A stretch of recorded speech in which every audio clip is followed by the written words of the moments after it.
स्वागत है। दैनिक सवेरा ते लैके हाज़र होए हाँ स्पैशल बुलेटिन जिहदे विच तुहानूं देश पंजाब ते पंजाब दे उन्हां शहरां दे हालातां तो जाणू करवावांगे जिथे इस वेले भी कोरोना दा सब तो वध खतरा बनिया होया है। तो इस तो पहलां सब तो पहलां नज़र मार लैंदे हाँ बीते 24 घंटिया दौरान सामने आए नवे केसां ते। तो सब तो पहलां गल भारत दी जिथे एक दिन दे अंदर ही 4,09,300 नवे केस सामने आए ने। तो पंजाब दे विच भी आंकड़ा हैरान कर देने वाला जिथे एक दिन दे विच ही 9,100 नवे केस सामने आए ने। ਤਾਂ रोज़ाना ही जिथे नवे केस सामने आ रहे हैं तो हैरान भी कर रहे हैं कि कोरोना किस तेज़ी के नाल अपनी रफ्तार फड़ी हुई है। तो रोज़ाना नवे केस सामने आ रहे हैं तो इस दे नाल ही पूरे भारत दे विच हुण तक 2,22,96,414 पूरे टोटल केस हो चुके हैं जिन्हां दे विचों अजे भी 37,42,000 तो 15 केस जोड़े एक्टिव ने।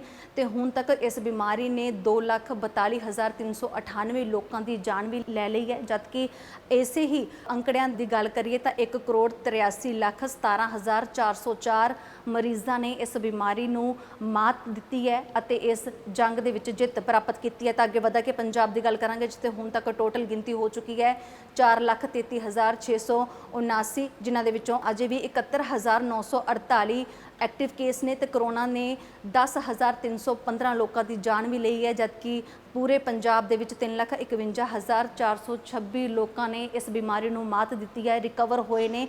तो पंजाब दे विच बीते 24 घंटे दौरान किन्ने नवे केस सामने आए उसकी पूरी भी अपडेट देवांगे कि पंजाब दे विच एक दिन के अंदर ही 9,100 नवे केस सामने आए ने। तो इस दे नाल ही वध के जिहड़ा एक्टिव केसां की गिनती है वो 71,948 हुई है।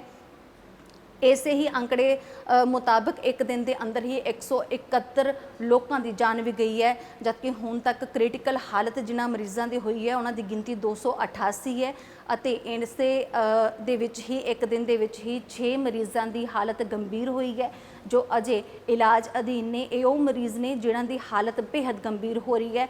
तो तुहानूं अगे जिला वाइज जानकारी देवांगे जिहड़े कि बेहद नाजुक हालातों के नाल तो गुजर रहे हैं। तो एक दिन के अंदर ही अमृतसर शहर के विच 610 नवे केस सामने आए हैं। इस दे नाल ही एक्टिव केसां की गिनती वध के हुई है 5,594। जबकि अमृतसर शहर के विच एक दिन के अंदर ही इस बीमारी ने 13 मरीजों की जान ली है। तो जिला वाइज तुहानूं अपडेट पूरी देवांगे। अगले जिले के वल वधांगे। अगले जिले के विच भी जिथे बेहद हालात खतरनाक बने हुए हैं। तो जलंधर के विच एक दिन के अंदर ही 672 नवे केस सामने आए हैं। इस दे नाल ही एक्टिव केसां की गिनती वध के हुई है 6,602।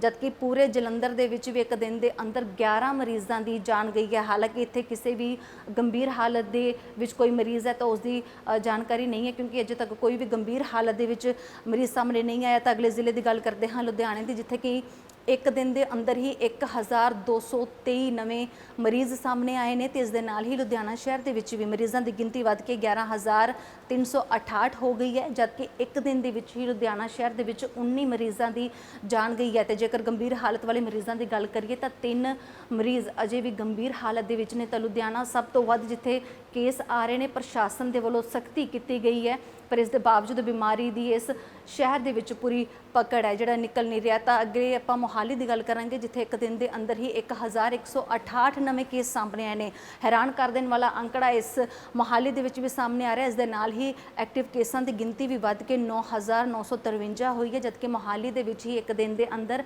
10 मरीजों की जान गई है। तो अगले शहर के वल वधांगे तुहानूं अगले शहर की पूरी अपडेट देवांगे जिथे हुण तक कोरोना महामारी जिहड़ी है वो काल बन के आई हुई है। रोज़ाना ही नवे केस सामने आ रहे हैं। तो अगली गल पटियाला शहर की जिथे एक दिन के अंदर ही 620 नवे केस आए हैं। इस दे नाल ही एक्टिव केसां की गिनती भी वध के 4,548 हो गई है। जबकि 11 लोगों की जान गई है। तो अगले शहर की तुहानूं अपडेट देवांगे बठिंडा शहर की जिथे कि महामारी ने अपना जोर फड़िया होया तेज़ रफ्तार के नाल रोज़ाना ही इत्थे नवे केस सामने आ रहे हैं। तो बठिंडा शहर के विच भी एक दिन के अंदर ही 706 नवे केस सामने आए हैं। तो एक्टिव केसां की गिनती भी वध के इत्थे हुई है 6,442। इस पूरे जिले के विच 17 लोगों की जान इस बीमारी ने ली है। तो इस तरह ही कोरोना अपडेट लैके रोज़ाना हाज़र होंदे रहांगे। होर खबरां दे लई भी जुड़े रहो दैनिक सवेरा टीवी दे नाल।